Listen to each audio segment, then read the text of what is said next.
Hello everyone, my name is Akanksha and welcome to my channel Polity by Patil.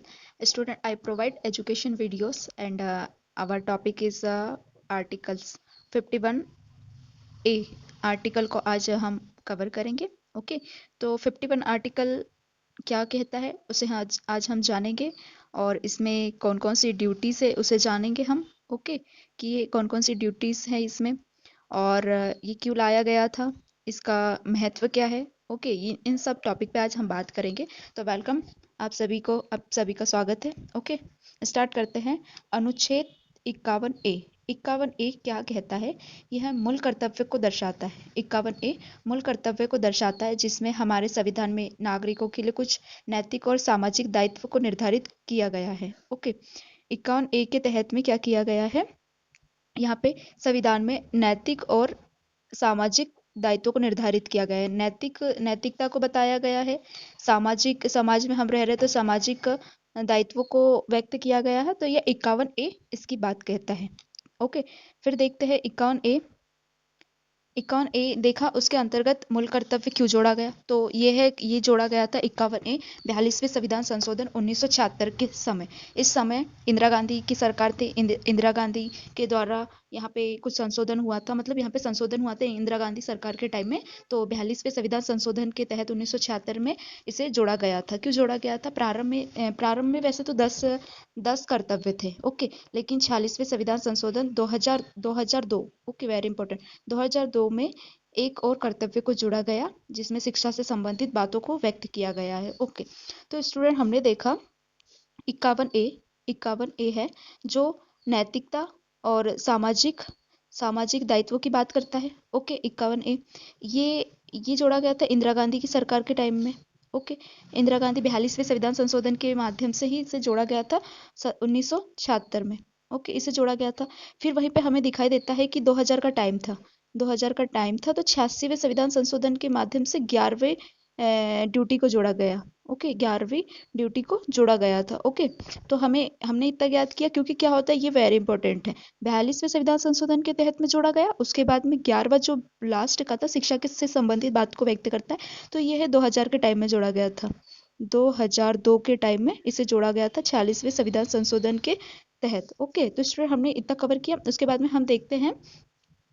हम देखेंगे कि कर्तव्य क्या है। ओके, कर्तव्य क्या कहते हैं? पहला कर्तव्य है, 11 कर्तव्य दिखाई देते हैं जिसमें पहला कर्तव्य है संविधान का पालन करना है और उनके आदर्शों, संस्थाओं, राष्ट्रीय ध्वज और राष्ट्रगान का आदर करना है। ओके, देखिए अब हम थोड़ा सा ट्रिक के माध्यम से इसे एनालिसिस करने की कोशिश करते हैं। पहले देखिए, ये हमारा भारत है।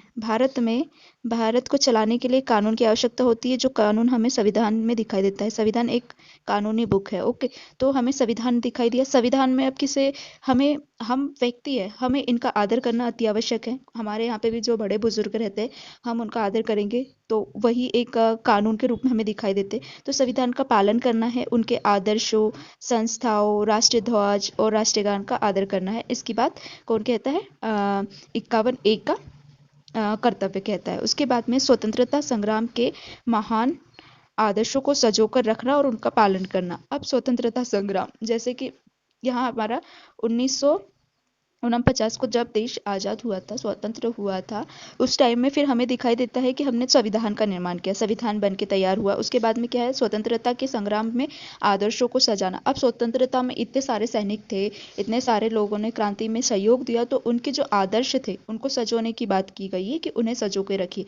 हम बेसिक बेसिक चीज़ उठाते उस टाइम को याद करके कि हाँ उस टाइम में ये न्यू बनी थी, वहीं से हमें पूरा एनालिसिस करते हुए चलना है। ओके, तो हमने पहले तो संविधान का पालन किया, उसके बाद में स्वतंत्रता दिखाई दी थी, स्वतंत्रता के महान आदर्शों को सजो कर रखा हमने, उनका पालन किया। उसकी बात 2 में कही गई है। ओके, फिर तीसरा कर्तव्य कहता है भारत की संप्रभुता, एकता और अखंडता की रक्षा करना और उसे बनाए रखना। अब हम स्वतंत्र हो गए, उसके बाद में भारत है, भारत में हमें अब स्वतंत्र तो हो गए, लेकिन जो जो स्वतंत्रता के पहले स्थिति थी वैसी स्थिति नहीं रहनी चाहिए। इसके लिए हमें कुछ कर्तव्यों का पालन करना होगा, जिसमें भारत की संप्रभुता, एकता, अखंडता की रक्षा करने पर जोर दिया गया। ओके, तो यहाँ पे थर्ड ऑप्शन में हमें दिखाई देता है कि भारत की संप्रभुता एकता को बनाए रखना ही हमारा एक कर्तव्य है।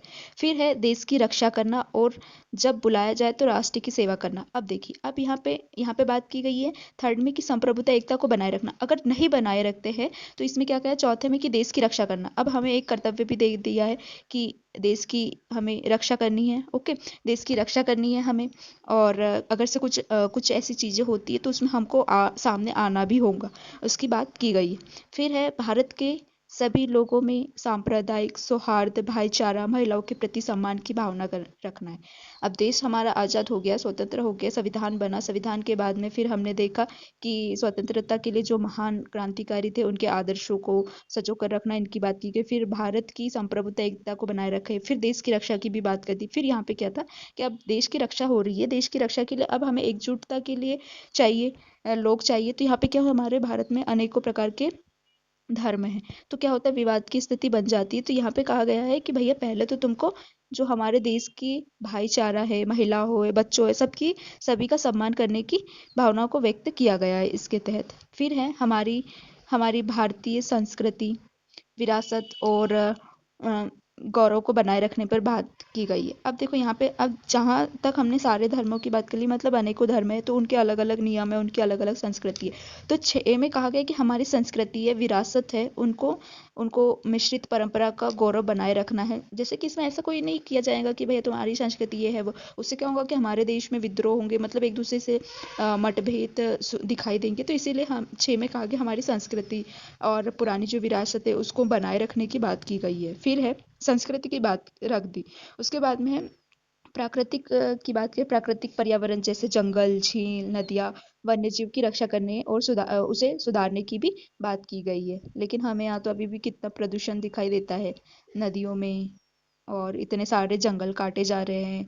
ओके, तो इस टाइप की बातें इनको सजो के रखना अति आवश्यक है। ओके, तो साथ में कहा गया प्राकृतिक पर्यावरणीय और जंगल, झीलों और वन्य जीवन की रक्षा करना और उसे सुधारने की बात की गई है। फिर है वैज्ञानिक दृष्टिकोण, मानवता और सुधार की भावना का विकास। अब वैज्ञानिक दृष्टिकोण, मानवता और सुधार की भावना, देखो पर्यावरण दिखाई दिया तो पर्यावरण के बाद में हमें एक चीज दिखाई देगी। अगर पर्यावरण का दोहन होने लगेगा, उसे काटा जाएगा, तो क्या होगा कि वैज्ञानिक रूप से यहाँ पे और भी आविष्कार होने लगेंगे, बड़े बड़े घर बनेंगे, और सड़कें बनेगी। तो यहाँ पे फिर दूसरे 8वें में दूसरे बार मतलब सोच में क्या आता है कि नहीं, वैज्ञानिक दृष्टिकोण, मानवता को सुधारने की भावना को भावना का विकास करने पर जोर दिया गया। ओके, यहाँ पे भागीदारी, हमारे जो इंडिया के लोग हैं वो अपनी भागीदारी दें, इसमें सुधार की भावनाओं का विकास करने पर बात की गई। फिर है 9, 9 कहता है सार्वजनिक संपत्ति की रक्षा करना और हिंसा से दूर रहना। अब देखिए क्या होता है कि जब वैज्ञानिक दृष्टिकोण आगे बढ़ने लगता है तो भैया लोग पूंजीपति होने लगते हैं। तो यहाँ पे कहा गया है 9 में, इसको देख के दिमाग आया उनको कि भैया नहीं, हमें क्या करना है, वैज्ञानिक दृष्टिकोण की बात करते हुए कहते हैं, अरे क्या हो रहा है, वैज्ञानिक दृष्टिकोण की बात करते हुए कहते हैं कि जो हमारी है संपत्ति की रक्षा करना और हिंसा से दूर रहना। अगर किसी के पास संपत्ति ज़्यादा होगी तो वह एक हिंसक प्रवृत्ति अपना लेता है, इसीलिए उसकी हिंसा से दूर रहने की बात की गई। संपत्ति की रक्षा करो, तुम व्यवस्थित रूप से संपत्ति को चलाओ, और ऐसे हिंसा वगैरह से दूर रहने की बात की गई है। ओके,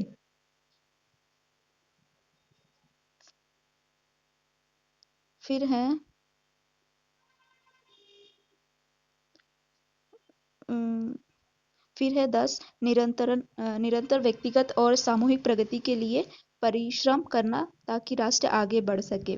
व्यक्ति को क्या चाहिए, अपनी प्रगति करे, अच्छी अच्छी आविष्कार करे, अच्छी चीज़ें करे, ताकि अच्छा परिश्रम करे ताकि राष्ट्र और आगे बढ़ सके। आज हमारा इंडिया में देखिए, जहाँ पे अदर कंट्री से कंपेयर करें तो हमारा इंडिया अभी भी बहुत पीछे है, डेवलपमेंट के आगे और आविष्कार के आगे। तो यहाँ पे क्या कहा है कि भैया तुम इस चीज़ का पालन करो, परिश्रम करो अच्छा, और जो राष्ट्र है उसमें अपना योगदान दीजिए और आगे बढ़ाने की और अग्रसर होइए। इस टाइप की बातें 10 में कही गई है। उसके बाद 11वां, ये हमने देखा था 2002 का है, जिसमें 9 से 14 वर्षों के बच्चों को शिक्षा दिलाने की बात की गई है, जो अनिवार्य शिक्षा की बात कहते हैं यहाँ पे। ओके, तो इस टाइप के हमने देखा कि हमारे जो कर्तव्य हैं उसका हमें पालन करना अति आवश्यक है, और हमारे कर्तव्य इजी है, 2-3 टाइम हम पढ़ेंगे तो इजीली याद हो जाएंगे, कोई दिक्कत की बात नहीं है। ओके, तो फिर क्या कहा, मतलब मूल कर्तव्य क्या कहते हैं, नोट पॉइंट। मूल कर्तव्य कहते हैं जो न्यायालय द्वारा लागू नहीं किए जा सकते हैं, यानी इन पर कोई कोई सीधा सजा तय नहीं होती है। कोई, जैसे कि आप देखो, कोई पेड़ काट रहे हैं, तो मतलब कोई पेड़ काट रहे हैं, कहीं प्रदूषण फैला रहे हैं, या अपना परिश्रम नहीं कर रहे, तो इसमें ऐसा नहीं है कि न्यायालय सजा देगी तुमको, ये ऐसे इसमें लागू नहीं होंगे कि न्यायालय द्वारा मूल कर्तव्य न्यायालय द्वारा लागू नहीं कराए जा सकते, यानी इन पर कोई सीधी सजा तय नहीं है। ओके, ऐसी इस टाइप की बात कही गई है। फिर है, लेकिन ये नागरिकों का नैतिक दायित्व है कि देश की एकता बनाए रखे, अखंडता बनाए रखे, विकास के लिए अति आवश्यक है, इस टाइप की बात की गई है। फिर है, सुप्रीम कोर्ट ने कहा है कि कर्तव्य और अधिकार एक दूसरे से पूरक है। ओके, देखो यहाँ पे हमें कर्तव्य का निर्वहन करना है, कर्तव्य का पालन करना है, और अधिकार है वो हमारे लिए अधिकार दिए, जिसमें हमने मौलिक कर्तव्य को पढ़ा था। ओके, इसके अंतर्गत ये सब आ रहे, कर्तव्य अलग है, कर्तव्य जो हमें मिले हुए हैं कि भाई हमको इन सब की रक्षा करनी है, इन सब का पालन करना, ये एक कर्तव्य है। और अधिकार क्या है, हमारे अधिकार है, हमें घूमने फिरने का अधिकार है, व्यवसाय करने का अधिकार है। ओके, इन सब की बातें एक दूसरे के यह पूरक दिखाई देते हैं। ओके, तो हमने कंप्लीट किया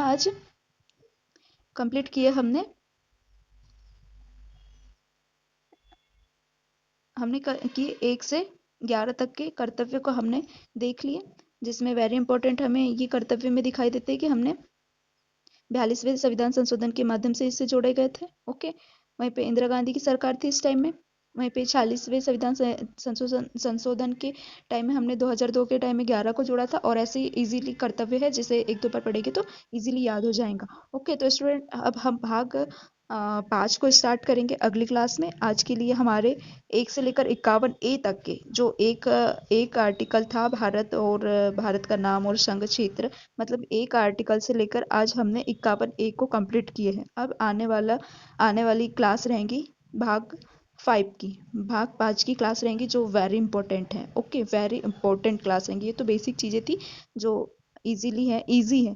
अब हमें पढ़ना पड़ेगा आने वाली क्लास में, संसद हो गया, कार्यपालिका, विधानसभा, ये सारी चीज़ें हम पढ़ेंगे, राष्ट्रपति, उपराष्ट्रपति, ऑल टोटल चीज़ें को हम कवर करते हुए चलेंगे आर्टिकल के थ्रू। ओके, तो स्टूडेंट आपको क्लास कैसे लग रही है आप ज़रूर बताइए, लाइक करिए, शेयर करिए, प्लीज़ सब्सक्राइब करिए चैनल को, और आपके लिए और भी अच्छी अच्छी चीज़ें प्रोवाइड करवाऊंगी, जैसे कि मैं क्वेश्चन पेपर का analysis, current affair. Okay student, तो ठीक है, आज की क्लास को यहीं पे हम एंड करते हैं।